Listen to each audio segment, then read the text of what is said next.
Chuck E. Cheese after closing. I always loved Chuck E. Cheese as a kid. The bright lights, the pizza, the arcade games, it felt magical. But after what happened last week, I can never set foot in one again. I'm a college student and I recently took a part-time job at an old Chuck E. Cheese that hadn't been renovated in years. You know, one of those locations with the old animatronics, the ones with faded fur, stiff movements and dead eyes. The manager, a guy named Steve, warned me on my first night. Just clean up, lock the doors, and don't, under any circumstances, stay past midnight. I laughed, thinking he was joking. What happens at midnight? Steve just looked at me, his expression serious. Just don't find out. Everything was normal at first. I wiped down the tables, vacuumed the carpet, and shut down the arcade machines one by one.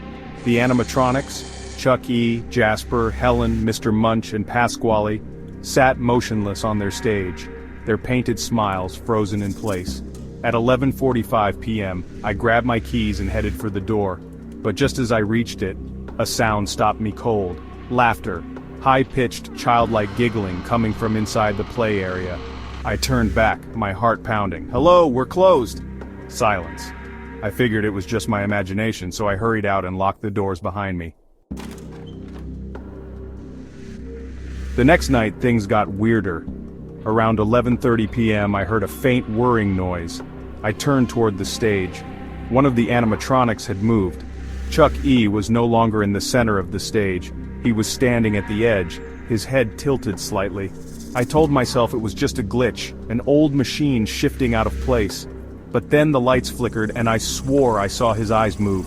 I tried to ignore it, rushing through my closing duties. But as I finished, I heard that same eerie giggling from the night before. This time it was closer. I turned slowly toward the play tunnels, my breath hitching. A shadow darted between the structures, small, quick. I grabbed my flashlight and aimed it inside. Nothing. Shaken, I locked up and left as fast as I could. By my third night, I was ready to quit. But I needed the paycheck, so I showed up again. Everything was fine, until 11:55 p.m. I was wiping down a table when I heard a creaking noise. I turned and saw something that made my blood run cold. The animatronics were off the stage. Chuck E. was standing near the ball pit, his head tilted at an unnatural angle. Jasper and Helen were positioned near the entrance, as if blocking my way out. I froze, my heart pounding. Then Chuck E.'s mouth moved. "Wanna play?" The voice was distorted, robotic. I bolted for the door, but as I ran, the arcade machines lit up one by one, blaring their music at full volume. The prize counter lights flickered wildly. Then I heard the laughter again, louder this time, echoing from all around me. I reached the door and fumbled with my keys, my hands shaking. Then I felt breath on my neck. A whisper right behind me. "Don't leave."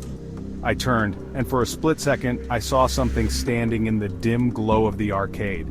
It wasn't an animatronic, it was a figure in a Chuck E. Cheese costume, but the eyes were real. I didn't wait to see more. I yanked the door open and ran to my car, peeling out of the parking lot without looking back. I quit the next morning. Didn't even bother picking up my last paycheck. A few days later, I looked up the history of that location. Turns out a night guard went missing in the 90s. They never found his body, but some employees claimed to hear his voice at night, laughing, whispering. And sometimes, when the lights flicker just right, they see a figure in the old Chuck E. suit, standing in the shadows, waiting. If you ever find yourself in a Chuck E. Cheese after closing, don't stay past midnight.